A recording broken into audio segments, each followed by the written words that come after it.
பவானி ஆற்றில் வெள்ளப்பெருக்கு ஏற்பட்டுள்ளதால் கரையோர பகுதி மக்கள் பாதுகாப்பான இடங்களுக்கு செல்லுமாறு மாவட்ட நிர்வாகம் எச்சரித்துள்ளது.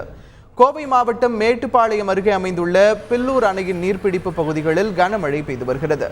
இதன் காரணமாக அணைக்கு வினாடிக்கு 10,000 கன அடி நீர் வருகிறது. நேற்று 83 அடியாக இருந்த நீர்மட்டம் ஒரே நாளில் 8 அடி உயர்ந்து இன்று காலை 91 அடியாக காணப்படுகிறது.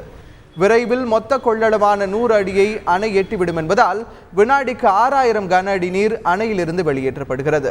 இதனால் பவானி ஆற்றில் வெள்ளம் கரை புரண்டு ஓடுகிறது. இதையொட்டி கரையோர மக்கள் பாதுகாப்பான இடங்களுக்கு செல்லுமாறு மாவட்ட நிர்வாகம் அறிவுறுத்தியுள்ளது. நீலகிரி மாவட்டம் ஊட்டி மற்றும் அதன் சுற்றுவட்டார பகுதியில் 4வது நாளாக கனமழை பெய்து வருகிறது. மரங்கள் முறிந்து விழுந்ததில் 40க்கும் மேற்பட்ட வீடுகள் சேதமடைந்தன. அவலாஞ்சி உள்ளிட்ட பகுதியில் சாலையில் முறிந்து விழுந்த மரங்களால் போக்குவரத்து கடுமையாக பாதிக்கப்பட்டுள்ளது. தொடர்ந்து இடைவிடாது பெய்து வரும் மழைக்கு ஒருவர் உயிரிழந்தார், 5 பேர் காயமடைந்தனர். காற்றில் மின்கம்பங்கள் சாய்ந்ததால் மின் விநியோகம் நிறுத்தப்பட்டது. கோவை மாவட்டம் பொள்ளாச்சியில் உள்ள முக்கிய சுற்றுலா தலமான ஆழியார் குரங்கு அருவியில் தற்போது அதிக அளவில் தண்ணீர் கொட்டுகிறது. வால்பாறை பகுதியில் கனமழை பெய்து வருவதால் அவ்வப்போது வெள்ளப்பெருக்கு ஏற்படுகிறது. இதனால் குரங்கு அருவிக்கு யாரும் செல்லக்கூடாது என வனத்துறையினர் எச்சரிக்கை விடுத்துள்ளனர்.